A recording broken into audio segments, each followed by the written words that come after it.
Gaano kaya katotoo ang chismis na kumalat ngayon sa showbiz na hiwalay na raw ang isang kilalang showbiz couple na may mga anak?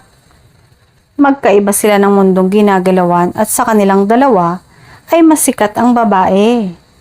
Pero nasa isang bahay pa rin sila nakatira at nagsasama. Hiwalay nga lang ng room gaya ng ibang mag-asawa. Nagsasama na lang sila para sa kanilang anak. Hindi nila ipinapadama sa mga anak nila na hindi sila mag-asawa. Parents pa rin sila sa mga anak.